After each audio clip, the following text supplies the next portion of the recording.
Halo,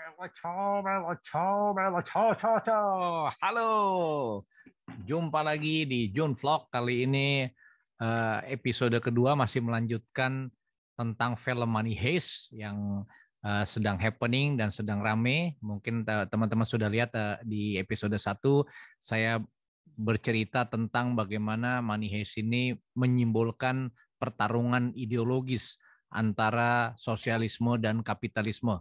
Nah, di episode 2 ini saya ingin menukik lebih tajam lagi kepada satu isu yang menarik sekali dan bisa dijadikan pelajaran bagi para kawan-kawan, khususnya anak-anak ekonomi atau yang suka filsafat ekonomi, yang sedang melihat kondisi perkembangan ekonomi saat ini dan sedang happening juga di media, di TV-TV, di koran, dan tentang isu yang dinamakan dengan injeksi likuiditas.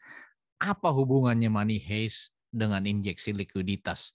Ini kan kisah tentang perampokan. Mengapa ada hubungannya dengan injeksi likuiditas?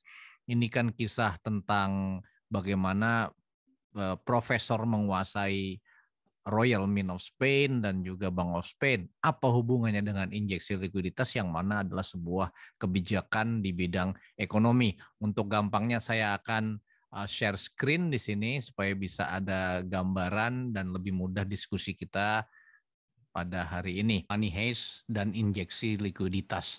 Apa hubungannya money heist dan injeksi likuiditas? Ini sebuah kisah yang menarik. Jadi kalau teman-teman menyaksikan di season 1 dan season 2 episode ini, yang dilakukan oleh profesor dan kawan-kawan itu adalah melakukan perampokan ke Royal Mint of Spain di season 1. Nah, di Royal Mint of Spain ini yang paling menarik adalah profesor itu tidak merampok. Sebenarnya konsepnya tidak merampok, melainkan menguasai gedung itu, menguasai dan menyandra para pegawai Royal Mint of Spain. Ini kemudian bernegosiasi dengan polisi untuk dapat memberikan waktu cukup agar ia dapat mencetak miliaran uang euro. Jadi Royal Mint of Spain ini kalau di Indonesia ini seperti peruri percetakan uang Republik Indonesia. Jadi tempat dicetaknya uang. Nah, Royal Mint of Spain ini mencetak euro di Spanyol. Nah, profesor ini ingin mencetak sebesar 2,4 miliar euro. Nah, ketika dia bernegosiasi dengan polisi, dengan inspektur pada saat itu ada diskusi yang menarik pada saat itu ketika dikatakan oleh inspekturnya, kamu ini pencuri, menguasai gedung, ujung-ujungnya cuma ingin mencuri. Ada satu kalimat, ada statement profesor yang menarik sekali yang untuk kita bahas, yang menjadi topik bahasan pijakan kita membahas pada hari ini. Ketika ia mengatakan bahwa di tahun 2011, European Central Bank made 171 billion euros out of nothing. 185 billion in 2012 and 145 billion euros in 2014. Ini adalah sebuah analogi yang dibuat oleh profesor yang mengatakan bahwa ECB atau Bank Sentral Eropa juga melakukan hal yang sama, mencetak uang untuk mengatasi krisis global pada saat itu yang melanda Eropa dan dunia. Kemudian Global Financial Crisis 2008 itu begitu memukul ekonomi dunia, dan yang dilakukan oleh Bank Sentral Eropa adalah melakukan namanya injeksi likuiditas, mencetak uang besar-besaran untuk mendorong ekonomi. Profesor kemudian bertanya, apa yang dilakukan itu kenapa bukan pencurian? Kenapa yang saya hanya mencetak 2,4 billion dikatakan pencurian? Bagi profesor, ini hal yang sama. Saya mencetak likuiditas out of nowhere, dari ruang hampa. Persis yang dilakukan oleh Bank Sentral Eropa pada saat itu. Ini yang kemudian menjadi basis berpikir profesor, yang menjadi ration the tray, yang menjadi argumen dia ketika menguasai Royal Mint of Spain. Dan memang kalau kita lihat story-nya atau kisah-kisah Bank Sentral ini, ada satu buku menarik yang saya sudah baca beberapa tahun lalu, buku yang ditulis Neil Irwin, judulnya adalah The Alchemist. Ini kisah tentang 3 bank sentral powerful di dunia, yaitu yang di paling kiri itu adalah Claude Trichet. Trichet ini adalah gubernur Bank Sentral Eropa. Kemudian yang tengah itu Ben Bernanke, gubernur Bank Sentral Amerika, The Fed, dan Mervyn King, Gubernur Bank Sentral Inggris atau Bank of England yang merupakan orang-orang kuat di keuangan pada saat global financial crisis terjadi. The Alchemist mengacu kepada kekuatan orang sakti di abad pertengahan. Alchemist itu ahli kimia, alkimia yang mampu mengubah perunggu, tembaga bisa diubah menjadi emas dengan kesaktiannya dia. Jadi di alkemis itu punya kemampuan kimia mengubah apapun menjadi emas. Ini pula kekuatan itulah yang kini dimiliki oleh bank sentral karena bank sentral can create money out of thin air. Itulah istilahnya seperti itu. Ujuk-ujuk saya bisa cetak uang, kita bisa edarkan uang dan bisa tambah likuiditas ke ekonomi, dan inilah kekuatan bank sentral yang tidak dimiliki oleh lembaga-lembaga lain. Pemerintah, militer tidak bisa melakukan hal itu. Kewenangan melakukan ini hanya ada di bank sentral. Tentunya, nah ini profesor juga memahami apa itu quantitative easing. Tapi apa sih sebenarnya injeksi likuiditas itu dan mengapa itu dilakukan oleh bank sentral di berbagai dunia. Jadi pada saat krisis global itu ekonomi kan tertekan, masyarakat, dunia usaha, perbankan menahan uang. Jadi kalau dalam kondisi yang tertekan itu orang tentunya ingin menahan uang, tidak mau pakai belanja sehingga ekonomi kemudian menjadi terkontraksi kan. Kalau orang nggak mau belanja, yang produksi nggak bisa produksi dong karena nggak ada yang beli kan. Lebih baik saya menahan produksi. Ketika menahan produksi, pabriknya tutup, pabriknya ditahan, ditahan produksinya sehingga pegawainya menganggur gitu kan. Ini salah satu contoh bagaimana kalau ekonomi tertekan. Dan ini terjadi pada saat pandemi COVID melanda dunia di tahun 2020 hingga sekarang. Ekonominya masih lesu, sehingga apa yang harus dilakukan? Nah, ibarat tubuh manusia yang butuh darah, yang dilakukan oleh pemerintah adalah melakukan yang namanya injeksi likuiditas. Ini gambarnya saya ambil di Google, bagaimana bank sentral membeli surat-surat berharga bank, jadi dia menggelontorkan uang ke bank-bank dan membeli surat-surat berharga, dan uang itu kemudian digelontorkan lagi oleh bank ke masyarakat dalam bentuk kredit sehingga ekonomi dapat bertumbuh dan pulih kembali. Permasalahannya adalah yang menurut profesor sampaikan di sini, apa yang dilakukan oleh injeksi likuiditas itu tidak sampai kepada rakyat, tidak sampai kepada masyarakat karena hanya dilakukan oleh bank dan banknya ternyata tidak menyalurkan ke masyarakat, justru dipakai untuk membeli surat-surat berharga dan membuat yang kaya makin kaya. Ini menurut pandangan profesor. Sehingga yang dia lakukan adalah melakukan juga injeksi likuiditas tapi real ke sektor masyarakat langsung.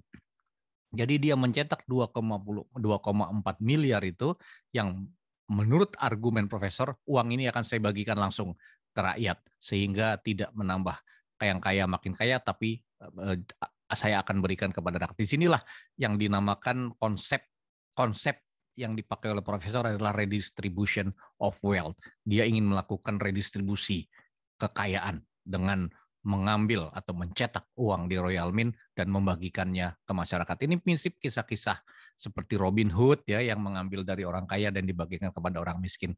Ini kemudian yang menjadikan profesor dan kawan-kawannya ini populer di kalangan masyarakat dan juga para penonton yang nonton di depan Royal Mint ataupun Royal Bank of Spain itu kan semuanya mendukung gerakan profesor. Itu yang pertama.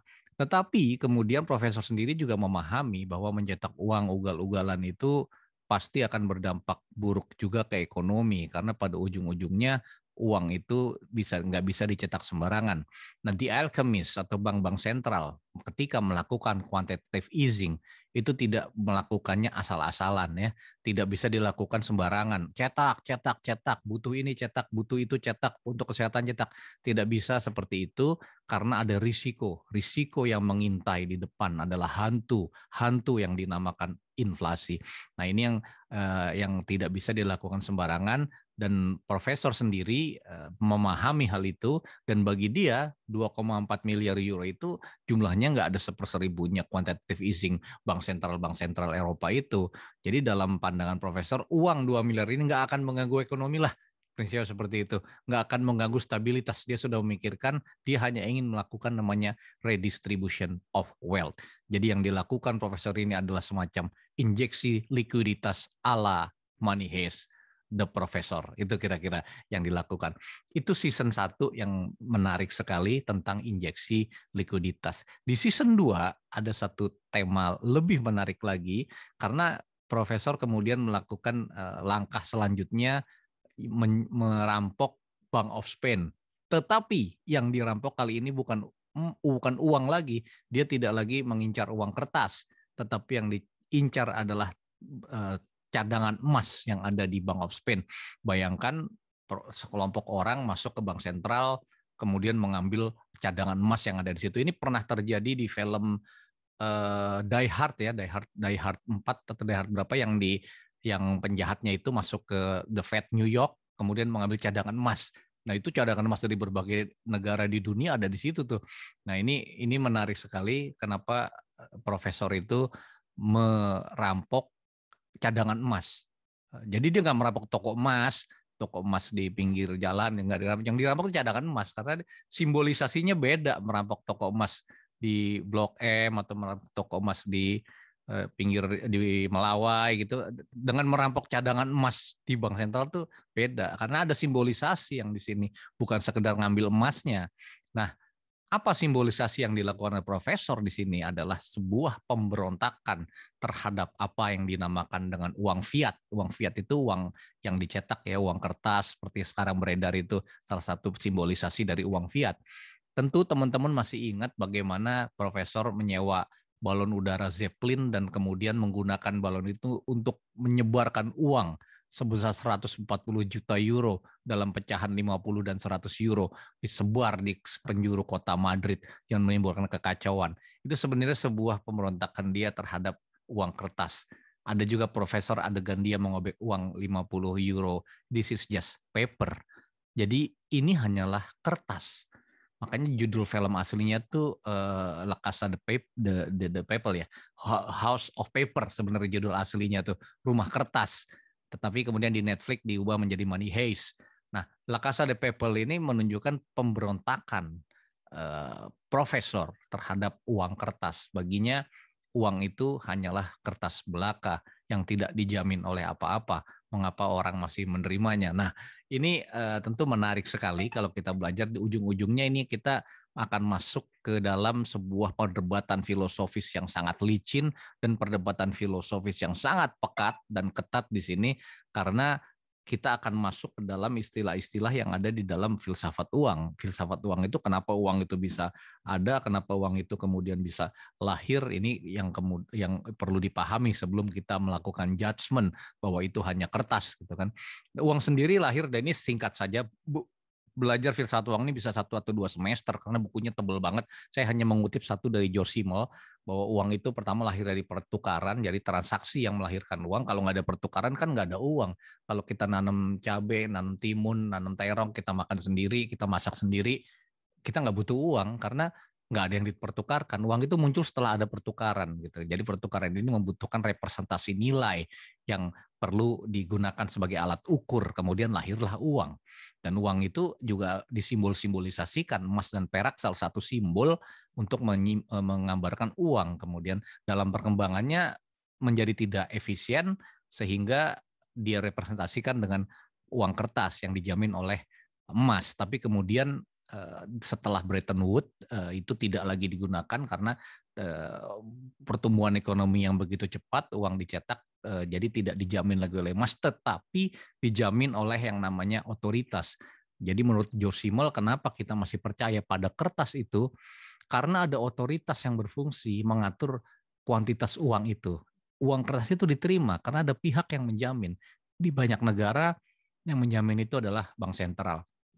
Jadi kalau kita jualan boba, jualan bakso, jualan pangsit, tentu kita beli pangsit, kita tentu bayar dengan uang kertas kan. Ketika tulisannya di Amerika ada tulisannya The Fed, di Inggris ada tulisannya Bank of England, di Eropa ada Euro, di Indonesia ada Bank Indonesia, tentunya kita mau terima kan.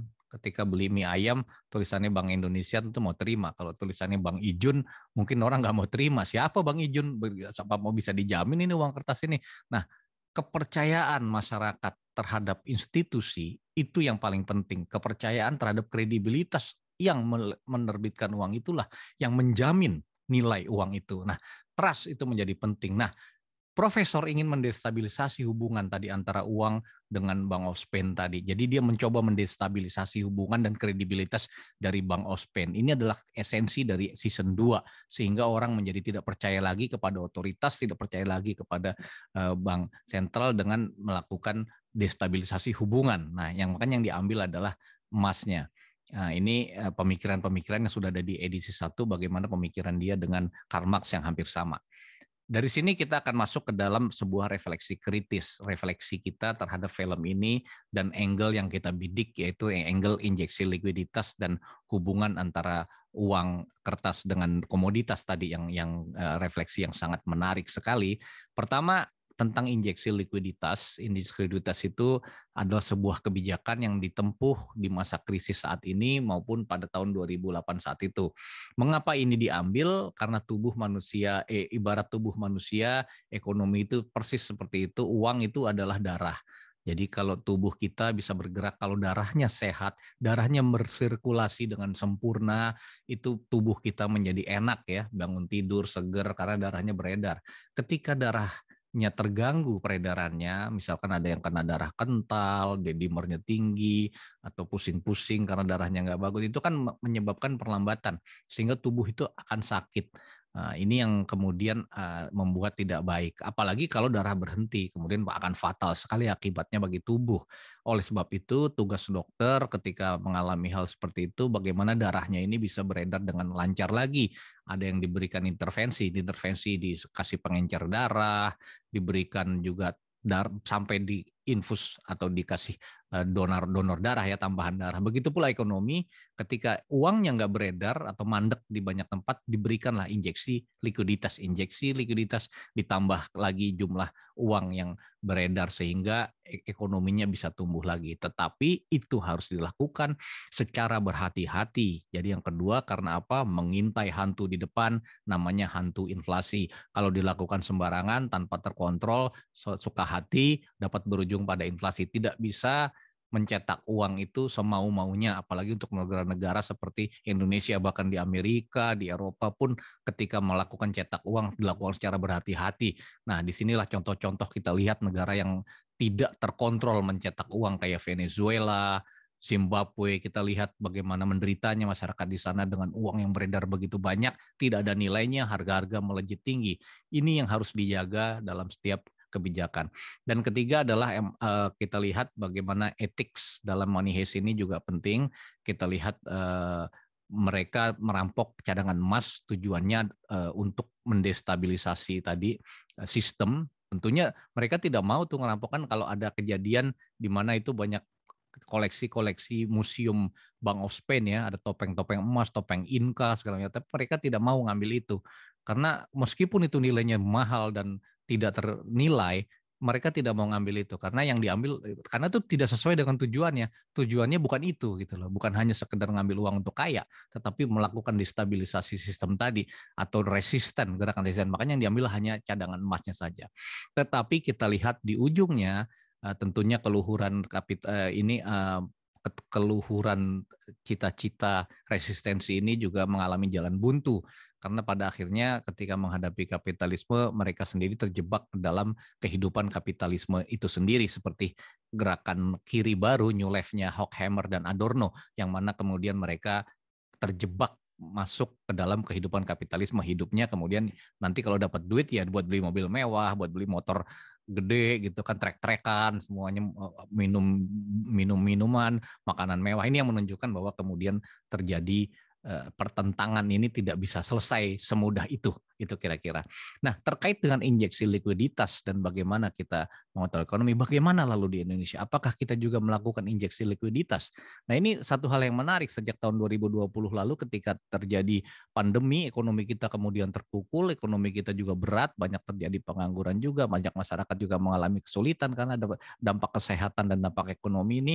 Tentunya pemerintah melakukan apa yang namanya pemulihan ekonomi nasional. pemulihan ekonomi nasional ini persis yaitu dengan seperti yang dilakukan dengan melakukan tambahan likuiditas kepada masyarakat khususnya sektor kesehatan dan kemanusiaan. Ini yang paling penting karena kita sedang menghadapi pandemi. Nah, di tahun 2021 ini Bank Sentral, Bank Indonesia bekerja sama dengan pemerintah juga terpanggil melakukan partisipasi pengurangan beban biaya kesehatan dan kemanusiaan. Jadi program pemulihan ekonomi nasional di 2021 ini didukung pula oleh Bank Sentral dengan melakukan injeksi likuiditasnya itu langsung ke penanganan kesehatan dan kemanusiaan. Jadi ini adalah sebuah tambahan yang dilakukan oleh Bank Sentral dengan membeli surat berharganya pemerintah secara langsung. Kalau dalam keadaan normal tidak bisa membeli secara langsung, tapi ini adalah sebuah kondisi yang extraordinary sehingga Bank Indonesia membeli langsung sebesar 2001 itu sebesar 215 triliun dan 2022 sebesar 224 triliun yang ditujukan langsung kepada penanganan kesehatan dan kemanusiaan. Jadi ini tujuannya langsung melalui jalur fiskal. Artinya kita tidak melalui jalur perbankan yang sudah dilakukan juga selama ini, tapi sekarang melalui jalur fiskal. Sehingga tujuannya langsung tercapai penanganan kesehatan dan kemanusiaan.